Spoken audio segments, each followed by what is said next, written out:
Mr. Chairman, this special meeting of the IAEA Board of Governors is taking place because of the serious accident which occurred at the Fukushima Daiichi nuclear power plant in Japan on Friday, March 11, 2011, after a huge earthquake and tsunami. I would like once again to offer my sincere condolences to the people of Japan over this devastating natural disaster and to express my profound gratitude to you for the warm words which have been addressed to me. The crisis has still not been resolved, and the situation at the Fukushima Daiichi nuclear power plant remains very serious. In addition, high levels of contamination have been measured in the locality of the plant. I fully understand the worries of millions of people in Japan and neighboring countries in Asia, but also further afield about the possible dangers to human health, environmental contamination, and the risks to foodstuffs. The agency is doing all it can to provide accurate and factual information. I have confidence that the Japanese government will address public concerns properly. The agency is working at full stretch together with other countries and international organizations to help Japan bring the crisis to an end and ensure that the effects are mitigated as much as possible. And I have no doubt that this crisis will be effectively overcome. Nature can be cruel, but human beings are brave, resourceful, and resilient, as the people affected by the tsunami have shown in the last 10 days. I know I speak for all of you when I pay tribute to the immense courage of the emergency response teams who have been battling under extremely difficult circumstances to make the reactors safe. It is difficult for us here in Vienna to imagine the conditions in which they are working. The site has been seriously damaged by floodwater and is littered by debris. Buildings have been damaged by explosions. There has, for the most part, been no electric power. Radiation levels are elevated. It is no exaggeration to describe the work of the emergency teams as heroic. I also pay tribute to you, the IAEA Board of Governors, and to all IAEA member states. You have been swift and generous in making available equipment and expertise. The unity and solidarity that have been demonstrated are in the finest tradition of the IAEA.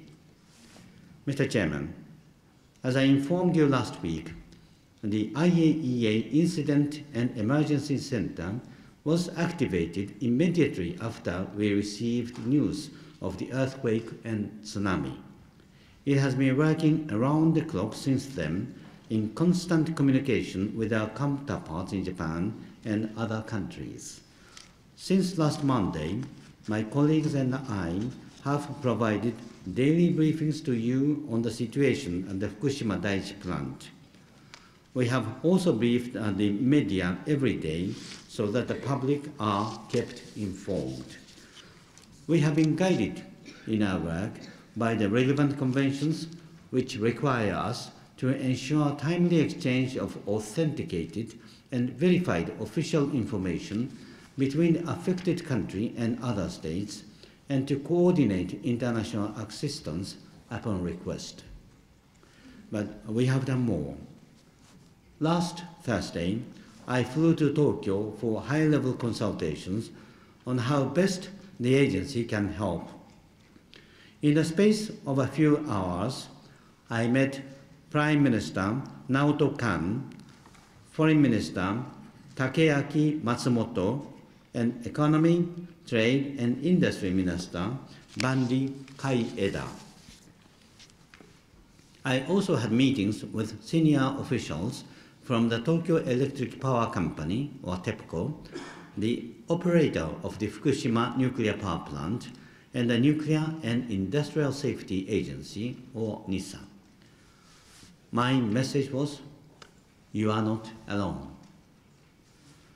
I said that Japan faced a very serious situation, but could count on the full support of the international community, both practical and moral, in overcoming it.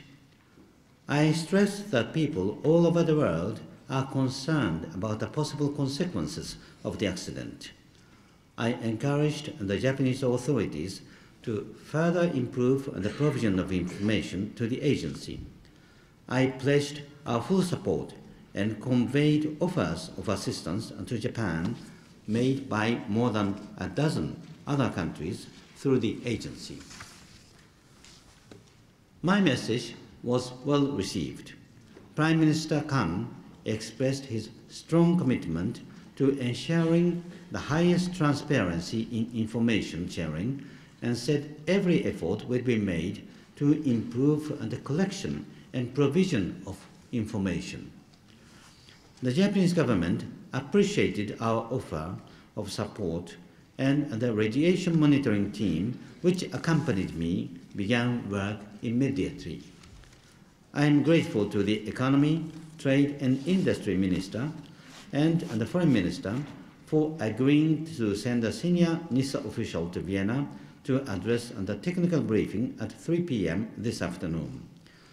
I welcome Mr. Koichiro Nakamura, Deputy Director General in charge of International Affairs at NISA, to the Board of Governors and thank him for making the time to come here in the middle of a major crisis. During my visit, the agency's on-the-ground support to Japan became operational. It consists of three main elements. First, a senior agency official has been deployed in Japan to coordinate our assistance activities.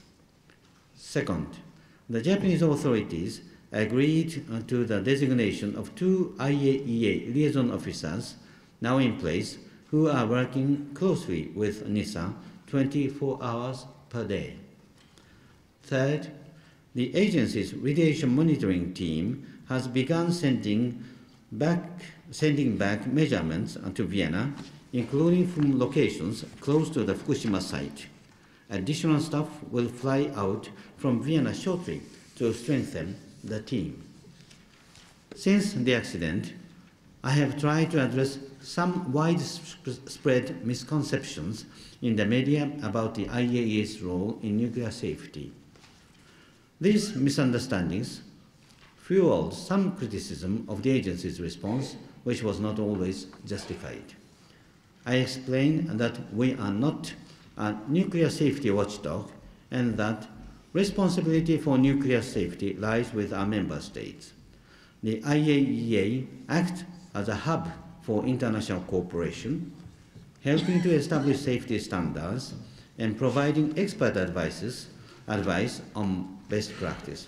But in contrast to the agency's role in nuclear non-proliferation, nuclear safety measures are applied voluntarily by each individual country, and our role is supportive.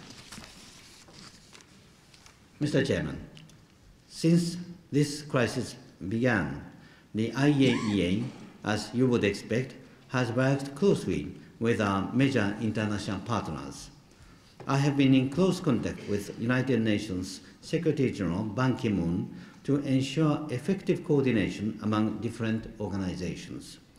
I have also consulted with WHO Director General Margaret Chan and with the Secretary General of the World Meteorological Organization.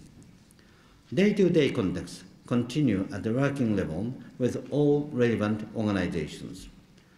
A specialist from WMO joined our team in the Incident and Emergency Center, and we are deploying the in-house expertise on radiation contamination of foodstuffs provided by the FAO IAEA Joint Division. I am grateful to the Executive Secretary of the Comprehensive Nuclear Test Ban Treaty Organization, TBOTOT, for promptly granting our request for access to data from its radionuclide monitoring stations. Mr. Chairman, at this stage, the priority remains stabilizing the nuclear reactors and restoring safety. The fifth review meeting of the contracting parties to the Convention on Nuclear Safety next month will provide a first formal opportunity to consider lessons learned. But I believe one lesson is already clear. The current international emergency response framework needs to be reassessed. It was designed largely in the wake of the Chernobyl disaster in 1986, before the information revolution. It reflects the reality of the 1980s, not of the 21st century. The speed at which information now travels and the huge volume of information in public circulation are among the most significant changes since then. Live television and the internet provide constant updates on a crisis situation, not always accurately, to a global audience. The responsibility of the IAEA is to provide authoritative and validated information as quickly as possible, but doing this under the current arrangement inevitably takes time and has limitations. Nuclear power will remain an important and viable option for many countries as a stable and clean source of energy. Some countries are reviewing their plans in the light of Fukushima. The agency's role in nuclear safety may need to be re-examined along with the role of our safety standards. It is already clear that arrangements for putting international nuclear experts in touch with each other quickly during a crisis need to be improved. As I said, the most important thing right now is to restore the safety of the affected reactors. Lessons will need to be learned, and the IAEA is where that discussion should take place. A thorough review of the accident will be necessary, in which peer review will have an important role to play. Mr. Chairman, I reiterate the situation at Fukushima remains serious, but we are starting to see some positive developments. The emergency teams at the site have never lost hope and have not given up. Neither has the IAEA. The agency will continue to do everything in its power to help Japan to overcome the Fukushima crisis and deal effectively with the aftermath. I ask the board for its continuing support. Thank you.